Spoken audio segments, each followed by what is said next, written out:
Il a découvert un monde que personne n'aurait jamais dû voir.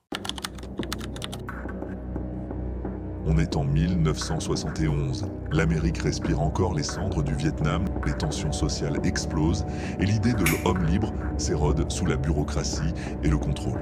Mais ce jour-là, un inconnu marche jusqu'au comptoir de l'aéroport de Portland, prend un billet pour Seattle et marche droit dans la légende.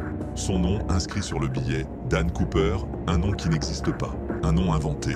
Il monte dans le vol 305 de Northwest Orient Airlines, 36 passagers, avion classique, Boeing 727, rien d'anormal. Il s'installe au fond, en 18C. Costume noir, lunettes de soleil, cigarette aux lèvres, il est calme, presque froid.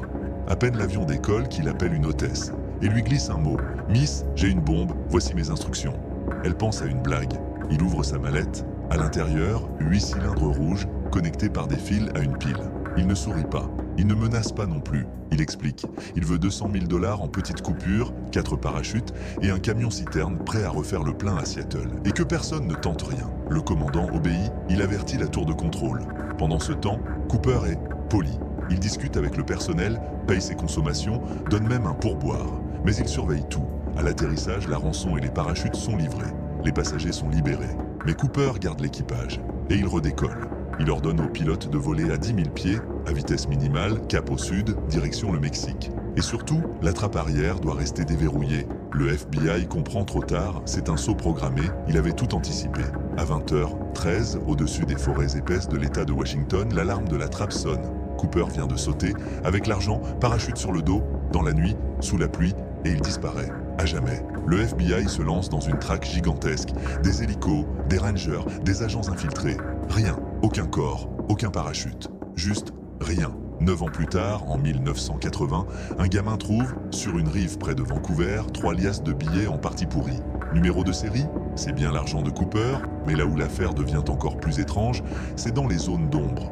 Pourquoi 4 parachutes? Pourquoi en garder 2 fonctionnels, 2 factices? Pour faire croire qu'il prendrait un otage? Pour brouiller les pistes? Et surtout, comment savait-il que cet avion avait une trappe arrière accessible en plein vol? Seuls des militaires ou des techniciens spécialisés savaient ça. Le FBI suspecte un ancien agent, un vétéran, un homme entraîné, mais aucune preuve. Des dizaines de suspects, aucun convaincant. Même après 45 ans d'enquête, en 2016, le FBI abandonne officiellement l'affaire. Quand une opération aussi précise, aussi froide, aussi propre, ne laisse aucune trace, c'est pas un coup de génie. C'est un coup d'état miniature, silencieux, planifié. Peut-être que Cooper n'a jamais volé pour l'argent, mais pour tester le système, le forcer à montrer ses failles. Aujourd'hui encore, des forums entiers cherchent la vérité. Certains affirment que Cooper vit encore, caché en Amérique du Sud.